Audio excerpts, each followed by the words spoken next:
हाय दोस्तों, good morning. कैसे हो आप सब? चलिए, उम्मीद करते हैं आप लोग ठीक होंगे।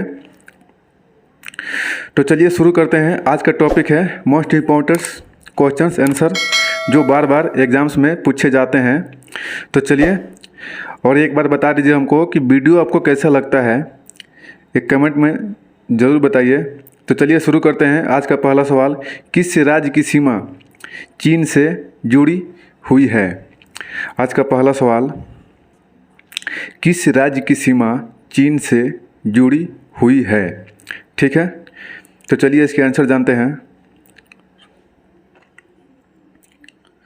तो इसका आंसर होगा अरुणाचल प्रदेश। अरुणाचल प्रदेश से जुड़ी हुई है।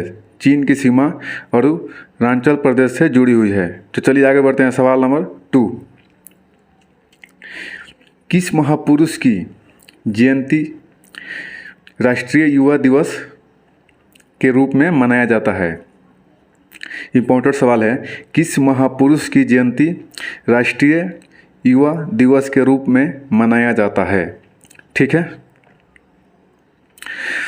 तो चलिए इसके आंसर जानते हैं। इसका आंसर होगा स्वामी विवेकानंद। स्वामी विवेकानंद जी का जयंती राष्ट्रीय युवा दिवस के रूप में मनाया जाता है। ठीक है, चलिए अगला सवाल, सवाल नंबर 3, भारत की तीसरी सबसे अधिक बोली जाने वाली भाषा कौन सी है? ये भी मोस्ट इम्पोर्टेंट सवाल है। भारत की तीसरी सबसे अधिक बोली जाने वाली भाषा कौन सी है? ठीक है, तो चलिए इसके आंसर जानते हैं। और आप चैनल पर नए हैं तो चैनल को सब्सक्राइब करिए और घंटी को दबा दीजिए ताकि आने वाला वीडियो सबसे पहले आप तक पहुंच सके। तो इसका आंसर होगा तेलुगु। तेलुगु भाषा सबसे अधिक बोली जाने वाली तीसरी भाषा है भारत में। ठीक है, चलिए अगला सवाल, सवाल नंबर 4, मुक्त विश्वविद्यालय की स्थापना सर्वप्रथम कहाँ हुई? मुक्त विश्वविद्यालय की स्थापना सर्वप्रथम कहाँ हुई थी या कहाँ हुई? ठीक है, मुक्त विश्वविद्यालय की स्थापना सर्वप्रथम कहाँ हुई? तो इसका आंसर होगा इंग्लैंड। इंग्लैंड में मुक्त विश्वविद्यालय की स्थापना सबसे पहले हुआ था। ठीक है, चलिए आगे बढ़ते हैं। सवाल नंबर 5, विश्व भारती विश्वविद्यालय, सवाल को देखिए अच्छा से। विश्व भारती विश्वविद्यालय की स्थापना किसने की थी? विश्व भारती विश्वविद्यालय की स्थापना किसने की थी? चलिए, तो इसके आंसर जानते हैं। इसका आंसर होगा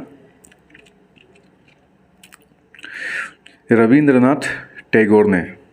ठीक है, और आपको वीडियो कैसा लगता है कमेंट में ज़रूर बताइए और वीडियो को लाइक करिए और शेयर करिए। चलिए अगला सवाल, सवाल नंबर 6, सबसे अधिक डाकघर किस देश में है? सबसे अधिक डाकघर किस देश में है? ये शायद आपको मालूम होगा, तो कमेंट में ज़रूर बताइए। तो इसका आंसर होगा भारत। सबसे अधिक डाकघर भारत में है, लगभग 1.5 लाख। ठीक है, चलिए अगला सवाल, सवाल नंबर 7, नालंदा विश्वविद्यालय, नालंदा विश्वविद्यालय का स्थापक कौन था? नालंदा विश्वविद्यालय का संस्थापक कौन था? ठीक है, ये भी मोस्ट इम्पोर्टेंट सवाल है, ये एग्जाम्स में बार बार आता है। तो चलिए इसका आंसर जानते हैं। इसका आंसर होगा कुमारगुप्त। कुमारगुप्त ने नालंदा विश्वविद्यालय का संस्थापक था। चलिए अगला सवाल, सवाल नंबर 8, बाबर की पुत्री का क्या नाम था?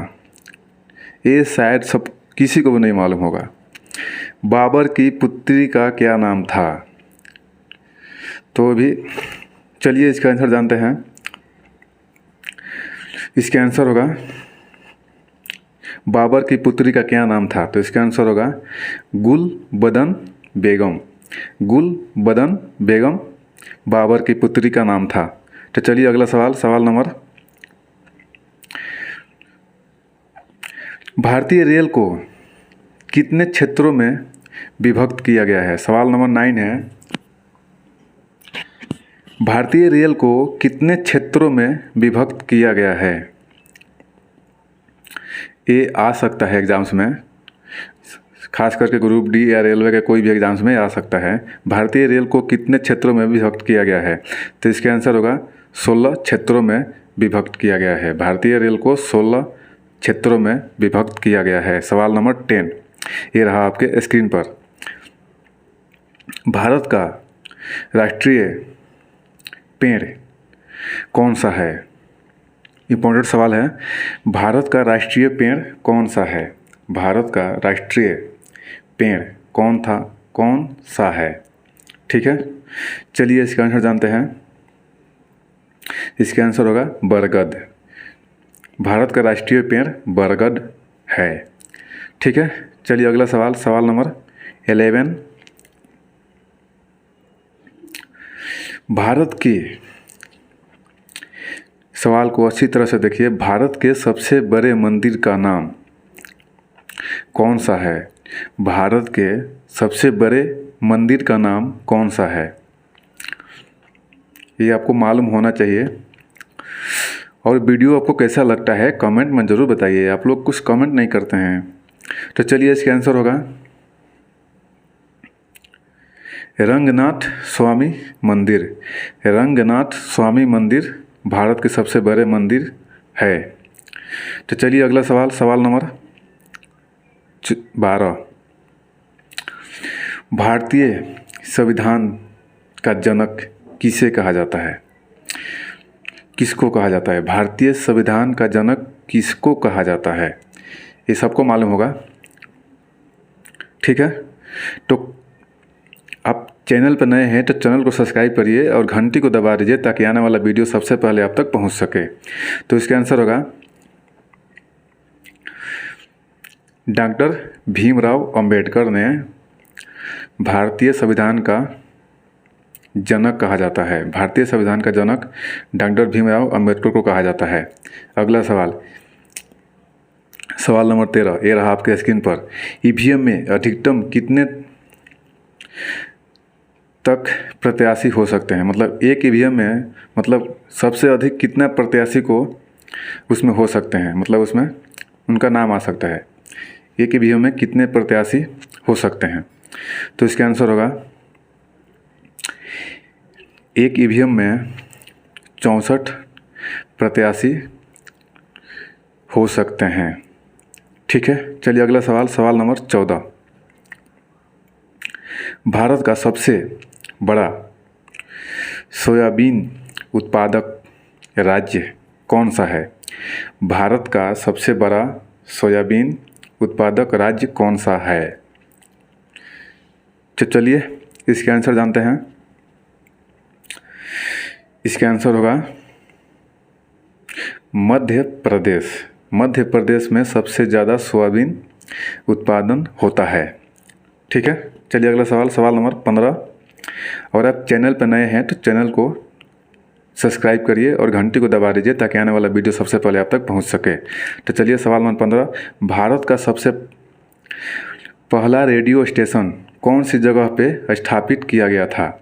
भारत का सबसे पहला रेडियो स्टेशन कौन सी जगह पर स्थापित किया गया था?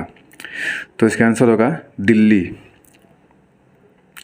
इसका आंसर होगा दिल्ली में किया गया था। ठीक है, तो चलिए अगला सवाल, सवाल नंबर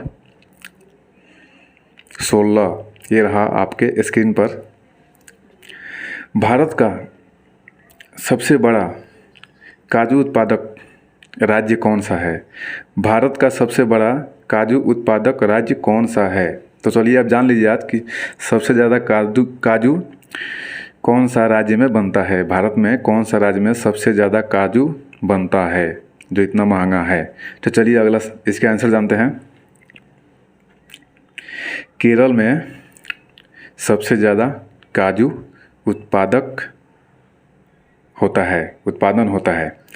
तो चलिए सवाल नंबर 17, भारत का सबसे अधिक कॉफ़ी उत्पादक राज्य कौन सा है। चलिए ये भी जान लीजिए आप कि कॉफ़ी सबसे ज़्यादा कहाँ पर बनता है, कौन सा राज्य में बनता है, मतलब भारत में भारत में कौन सा राज्य में सबसे ज़्यादा कॉफ़ी उत्पादन होता है। तो इसका आंसर होगा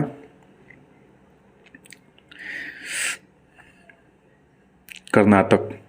कर्नाटक में सबसे ज़्यादा कॉफ़ी उत्पादन होता है। भारत के कर्नाटक राज्य में सबसे ज़्यादा कॉफ़ी उत्पादन होता है। चलिए सवाल नंबर 18, भारत में पहली बार जनगणना कब की गई थी। भारत में पहली बार जनगणना कब की गई थी। सवाल नंबर 18, भारत में पहली बार जनगणना कब की गई थी। तो चलिए इसका आंसर होगा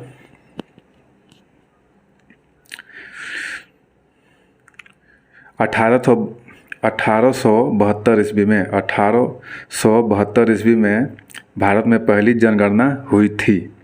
तो चलिए सवाल नंबर 19, बेद समाज की स्थापना किसने की थी। बेद समाज की स्थापना किसने की थी। और एक बात, आप चैनल पर नए हैं तो चैनल को सब्सक्राइब कर लीजिए और घंटी को दबा दीजिए ताकि आने वाला वीडियो सबसे पहले आप तक पहुंच सके। तो इसका आंसर होगा केशव चंद्र सेन। केशव चंद्र सेन ने बेद समाज की स्थापना की थी।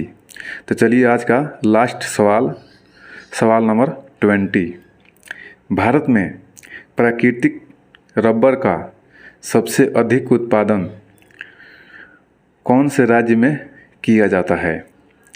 ये भी इम्पोर्टेंट सवाल है।